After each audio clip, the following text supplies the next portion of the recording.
Welcome back. આગળ વાત વરસાદને લઈને કરીએ તો આજથી રાજ્યભરમાં વરસાદનું જોર ઘટી શકે છે। સાર્વત્રિક હળવાથી મધ્યમ વરસાદની હવામાન વિભાગ દ્વારા આગાહી કરવામાં આવી છે, ત્યારે કચ્છના કેટલાક ભાગમાં હજી પણ ભારે વરસાદની આગાહી કરાઈ છે। સૌરાષ્ટ્રના કેટલાક ભાગમાં ભારે વરસાદ થઈ શકે છે, ત્યારે ઉત્તર ગુજરાતમાં આજે મધ્યમ વરસાદની આગાહી કરવામાં આવી છે। બનાસકાંઠા અને સાબરકાંઠામાં પણ મધ્યમ વરસાદની આગાહી કરાઈ છે, ત્યારે અરવલ્લી અને પાટણમાં પણ મધ્યમ વરસાદની આગાહી કરાઈ છે। મહેસાણા અને પાલનપુરમાં મધ્યમ વરસાદની આગાહી કરાઈ છે, ત્યારે ગાંધીનગર, અમદાવાદમાં પણ મધ્યમ વરસાદ રહી શકે છે। ખેડા, આણંદ અને પંચમહાલમાં પણ મધ્યમ વરસાદની આગાહી કરાઈ છે, ત્યારે દાહોદ અને મહીસાગરમાં પણ મધ્યમ વરસાદ રહી શકે છે। અન્ય તમામ જિલ્લાઓમાં હળવા વરસાદની હવામાન વિભાગ દ્વારા આગાહી કરાઈ છે।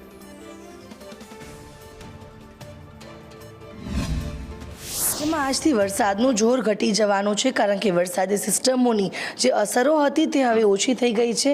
આજના દિવસે ખાસ કરીને સૌરાષ્ટ્ર અને કચ્છના કેટલાક જિલ્લાઓની અંદર ભારે વરસાદની આગાહી કરવામાં આવી છે, જેમાં કચ્છના નલિયા, ગાંધીધામ, નખત્રાણા સહિતના કેટલાક જિલ્લાઓ છે કે જે આજના દિવસે ભારે વરસાદ પડી શકે છે। સૌરાષ્ટ્રના દ્વારકા, જામનગર, થાન સહિતના કેટલાક જિલ્લાઓ છે કે જ્યાં ભારે વરસાદની સંભાવનાઓ વ્યક્ત કરવામાં આવી છે। જોઈ શકાય છે કે જે વરસાદી સિસ્ટમ હતી તે હવે આગળ વધી ગઈ છે। પાકિસ્તાન તરફ આ સિસ્ટમ છે તે હાલ સક્રિય છે, જેને લઈને અત્યારે હાલ માત્ર કચ્છની અંદર ભારે વરસાદની સંભાવનાઓ વ્યક્ત કરવામાં આવી રહી છે।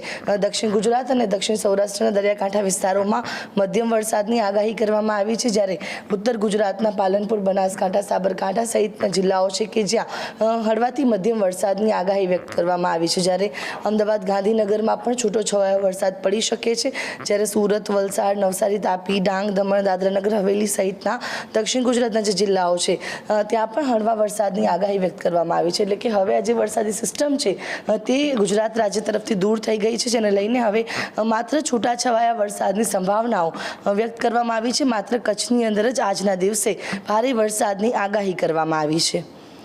કેમેરા પર્સન મનીષ વાણિયા સાથે આયુષી યાજ્ઞિક, સંદેશ ન્યૂઝ, અમદાવાદ। રાજ્યમાં આજથી વરસાદનું જોર ઘટી